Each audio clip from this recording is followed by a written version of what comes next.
अस्सलामुअलैकुम वरहमतुल्लाहि वबरकातुहू। बीवी से मुश्तरी करवाना, मिसाल के तौर पर औरत हालत हैज़ में है, हैज़ का खून है, निफास का खून है और शौहर पर शहवत का गलबा है। एक मसला है, वो मसला मैं आपके सामने पढ़ता हूँ। अगर किसी तिब्बी या किसी और वजह से बीवी से हमबिस्तरी ना की जा सके, कोई उज़र है, कोई हैज़ वगैरह है, कोई भी है, और शौहर को अपने नफ्स पर काबू पाना मुश्किल हो रहा हो, यानी कि शौहर अपने नफ्स पर काबू नहीं पा सकता, तो क्या औरत अपने हाथों से शौहर को तस्कीन दे सकती है, यानी कि मुश्तरी कर सकती है? और इस सूरत के अंदर जो मुश्तरी की जो वईदें आई हैं, क्या मियाँ बीवी उसमें शुमार होगी कि नहीं होगी?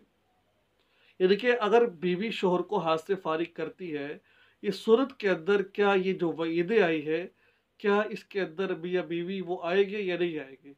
बहुत अहम मसला है, बहुत हसास मसला है, बहुत लोगों ने पूछा है, इसलिए मैं आपको इसका जवाब देता हूँ। अगर आप कोई किताब देखना चाहते हैं तो किताब देख सकते हैं, रद्दुल मुख्तार जिल्द नंबर 2 सफ़ा नंबर 399, ठीक है। इसके बाद आप दरुल मुख्तार हाशिर सफ़ा नंबर 2 सफ़ा नंबर सॉरी दरुल मुख्तार व हाशिया इब्न आबिदैन रद्दुल मुख्तार जिल्द नंबर 4 सफ़ा नंबर 7 और भी इस मुख्तलिफ किताबों में ये बात लिखी हुई है कि अगर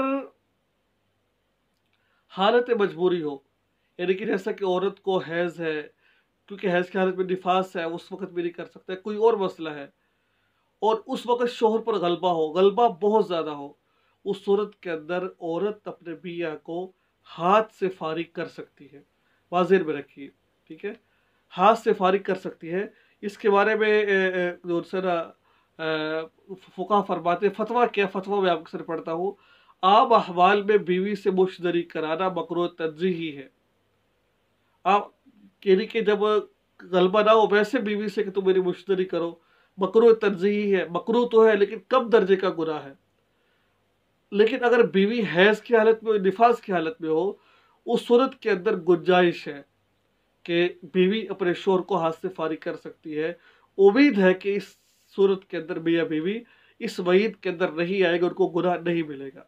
तो मसला आपको समझ आ गया है कि आम अहवाल में, यानी कि आम दिनों में जब हम मिस्री उस वक़्त मकरूह तंज़ीही है, तंज़ीह का मतलब है गुनाह तो है, बुरी बात तो है, लेकिन नहीं करनी चाहिए आपको ये। और अगर मजबूरी है, औरत हालत है, उस सूरत में इजाज़त है। आज का ये मसला जो मैंने आपके सामने बयान किया है, दुआ में याद रखिए। अस्सलाम वालेकुम।